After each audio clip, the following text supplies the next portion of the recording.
আসলে আমি যখন মিডিয়ার ইন্ডাস্ট্রিতে আসি তখন আমার ইচ্ছা ছিল যে নিজেকে একটু প্রেজেন্ট করব কোনো রকম হিজাব স্টাইল বা কোনো কিছু নিজের যেটা পছন্দ ওইটা।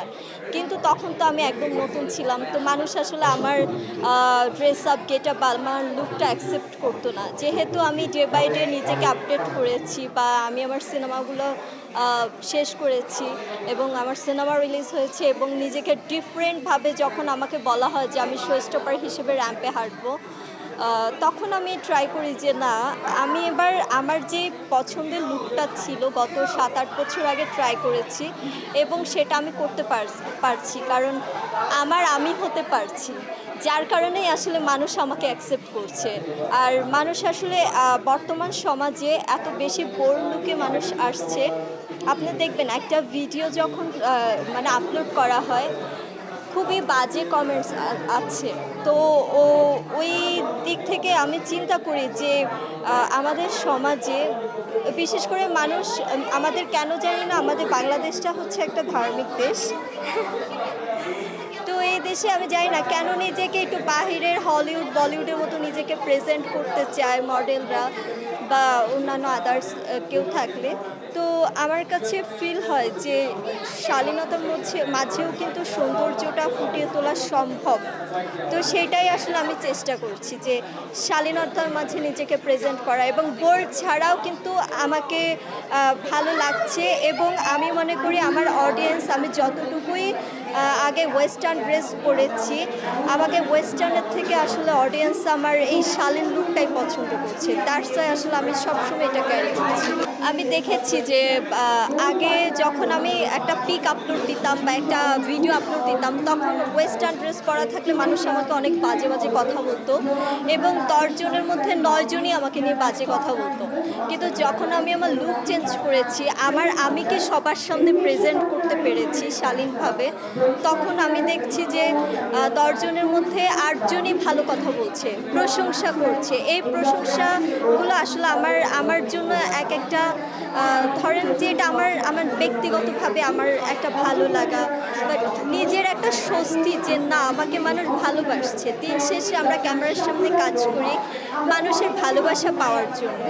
মানুষের ঘৃণা নিয়ে আসলে বেঁচে থাকতে চায় না। যতদিন বেঁচে থাকবো মানুষের প্রশংসা এবং ভালোবাসা নিয়েই বেঁচে থাকবো। আমি 2025 সালেই কিন্তু আমার ময়না সিনেমা রিলিজ হয়েছে 14 ফেব্রুয়ারি, এবং ময়না সিনেমা আরও 7টা দেশে পুরস্কৃত হয়েছে এবং আরও 12টা দেশে ফেস্টিভ্যালে দেখানো হয়েছে, এবং ময়নার প্রশংসা কিন্তু বাহিরের দেশগুলোতেও পেয়েছি। যেহেতু আমি ময়না সিনেমা করেছি, আমি রিলিজ হয়েছে আমার ময়না সিনেমা 3 সপ্তাহ ধরে চলেছে, সেক্ষেত্রে কিন্তু আমার অ্যাওয়ার্ড পাওয়াটা আমি মনে করি না খারাপ দেখায়, বা এটা আসলে কারণ মানুষ আমার অভিনয় পছন্দ করেছে। আমি একটা সিনেমা করেছি, যার হয় তার একে হয়, যার হয় না তার 10-এ হয় না। আজকাল একটা সিনেমা দিয়ে আপনি নিজেকে প্রমাণ করতে পারবেন আপনার অভিনয়টা, যার কারণে আসলে আমি অ্যাওয়ার্ডগুলো পাচ্ছি।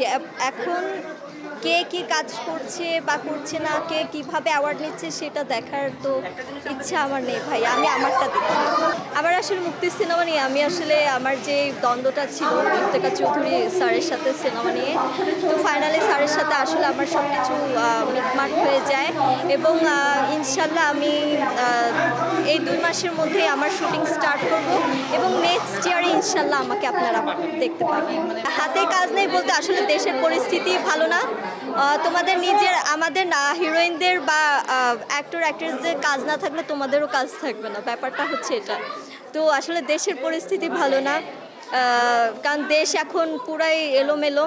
হ্যাঁ, বাংলাদেশের পরিস্থিতি সম্পর্কে তো জানো, ফাইন্যান্সিয়ালি সবাই প্রবলেম ফেস করছে, সেটা আমার বাবা হোক বা তোমরা হোক বা যাই হোক, মানে সব দিক থেকে ইন্ডাস্ট্রির ক্ষেত্রে সবাই কিন্তু একটু প্রবলেম ফেস করছে। তো ফাইন্যান্সিয়ালি প্রবলেম থাকলে কে ইনভেস্ট করবে আর কার কতটুকু কাজ থাকবে?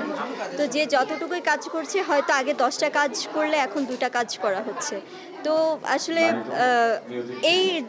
কারণ এই সময়টা কেটে যাবে, খারাপ সময় সবসময় থাকে না, ভালো দিন অবভিয়াসলি আসে এবং সেই সময়ের অপেক্ষায় ছিলাম, আছি, থাকবো। এবং ভালো সময়ে আপনাদের সবার সামনে চলে আসবো আবার। আমি বিয়ে করব না, তোমাদের জানাবো না, আমি বাচ্চা নিয়ে সামনে আসবো। আমার বাচ্চার চেহারার সাথে আমার মানে মিলাই নিয়ে যে কার চেহারার মিল আছে, কে হবে আমার হাজব্যান্ড, কে হয়েছে আমার হাজব্যান্ড। তো 2026 সালে যমজ বাচ্চার মা হতে চাই।